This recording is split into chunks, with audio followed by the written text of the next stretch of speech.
Now speaking, Monique Kasi, Investor Relations. CorMedix hosted a first quarter 2023 earnings conference call led by CEO Joe Tedisco, with EVP and CFO Dr. Matt David, EVP and General Counsel Dr. Phoebe Mounts, and EVP and Chief Commercial Officer Aaron Mystery in attendance. Management discussed forward-looking statements related to the company's clinical development program, manufacturing activities, NDA approval for DefenCath in the U.S., and other product candidates. The risks associated with these statements are detailed in CorMedix's SEC filing. Now speaking, Joe Tedisco, Chief Executive Officer.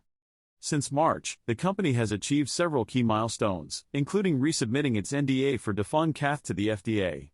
It also announced two key business updates which could be important value drivers for DefenCath: a potential TAP of up to $17,111 and a U.S. Patent and Trademark Office notice of allowance of patent claims directed to the composition of a catheter lock solution.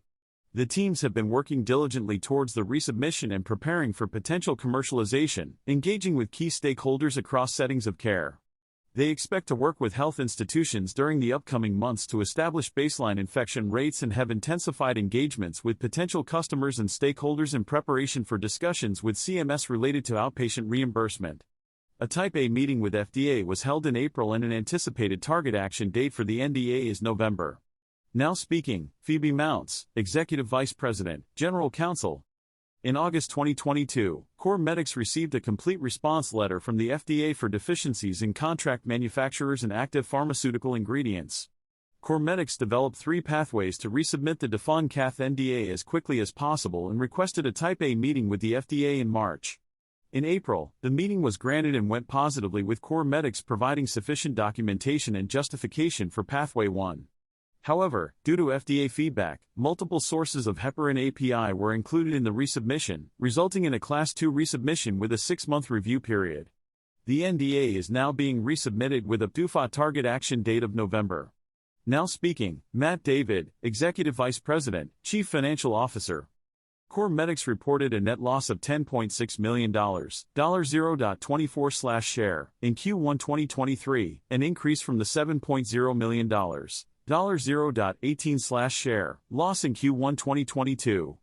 Operating expenses increased 57% to $11 million in Q1 2023 due to higher R&D and SG&A expenses, partially offset by decreases in consulting fees. As of March 31, 2023, CorMedix had cash and cash equivalents of $55.6 million, including $7.2 million raised through its ATM program and pro forma cash and equivalents of $59.3 million. This provides sufficient funds for operations at least through H1 2024. Now speaking, Joe Tedisco, Chief Executive Officer. I have seen successful execution on our key objectives over the last few months, with notable leadership hires in commercial operations and medical affairs. We have a target action date of mid-November and anticipate commercial launch as early as 2024. In the coming quarters, we will provide more information regarding market opportunities, launch expectations and timing. Truist Securities analyst Leigh Sulewski inquired, I would like to know what is the protocol with the FDA for when we are ready to add in CMO2. Joe Tedisco replied, I am currently planning to submit a supplementary new drug application, NDA, after approval. Truist Securities analyst Leigh Sulewski inquired, I'm curious about why the vial fill rate change has been proposed now, and not earlier. Could you explain the reasoning behind this?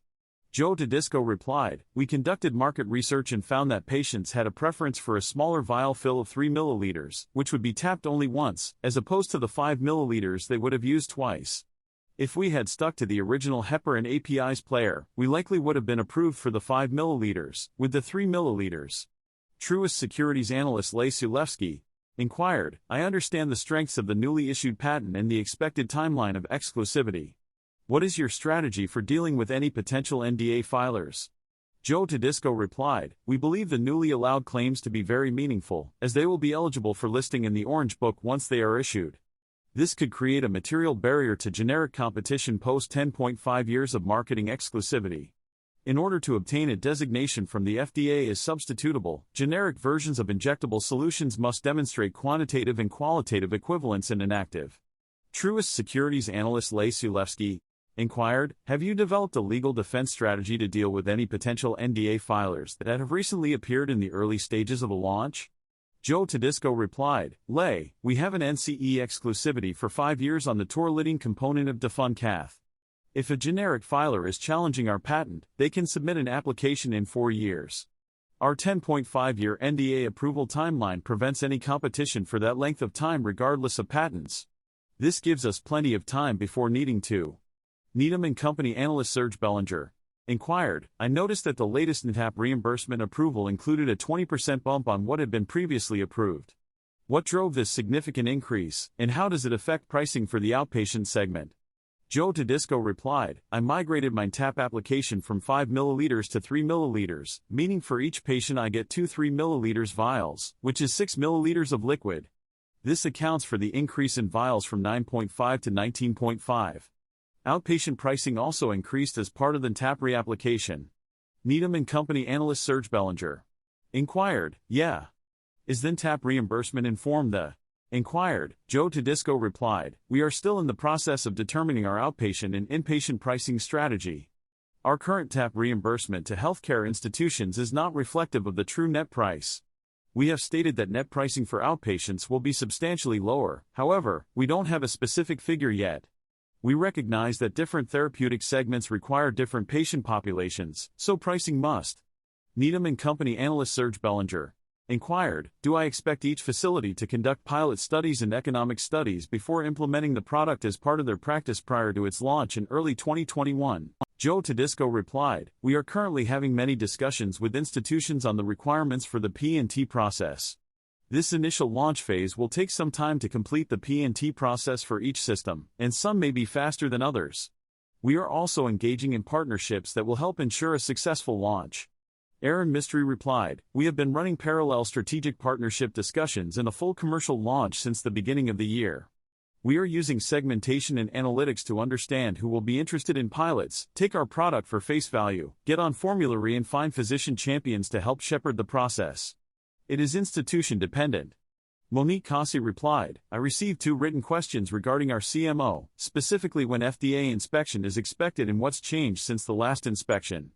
Additionally, I was asked if the CMO has any other NDAs pending." Joe Tedisco replied, "Over the past 8 months, CMOs have increased engagement with external consultants who have FDA experience. We feel optimistic that they are ready for potential PI reinspection now. We do not own the CMO, but we can provide support and help them address any new observations post-inspection. There are other NDAs pending from different sites in Western Europe, which may get a PI before ours."